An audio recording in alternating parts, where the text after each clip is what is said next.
Ang ganda mga boss ang resulta ng in-spray ko nitong foliar oh. Ang daming bulaklak.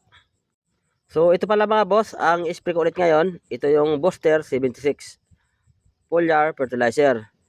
So bali pang tatlong apply ko nito mga boss ha.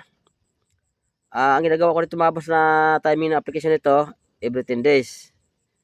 So pang tatlong apply ko nito siya, ulitin ko siya ulit ngayon para yung bulaklak lalong lumusog. Ang Booster 76 mga bossing ay ano ito, ina-apply ito sa mga gulay na namumulaklak at namumunga. Sa panahon na namumulaklak at namumunga ang mga halaman. So yan ang application mga boss ng Booster 76. Taluan ko mga boss itong Agregard insecticide para mga boss sa leaf miner, para yung sitaw natin hindi atake ng leaf miner at hindi siya atake ng mga uod. Ang Agregard mga boss, abamectin ito ha, group 6. So kayang-kayang uod dyan sa sitaw. So yun mga boss ha, ang kontrolin dito, mga uod at saka leaf miner.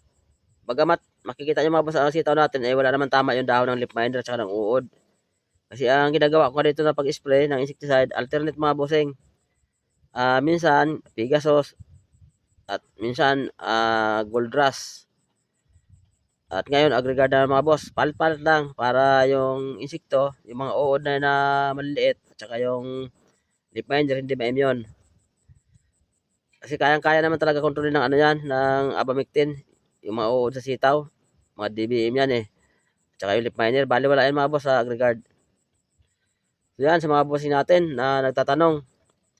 Ang ano mga boss itong Booster 76 foliar fertilizer, ano ito siya mga boss, applicable ito i-spray sa mga pananim na flowering and fruiting stage.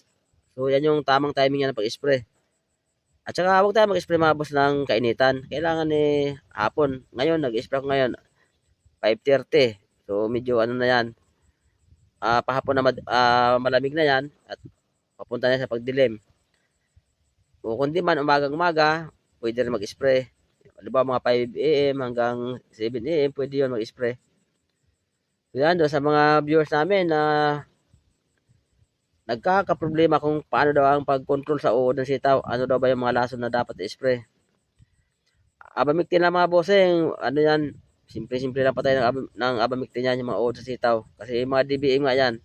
Itong Agregard, o abamectin. Malupit sa leaf miner yan. Pag talagang wasto lang paggamit at wag lang ma-immune talaga yung mga insekto, kayang-kaya kontrolin ng abamectin yan.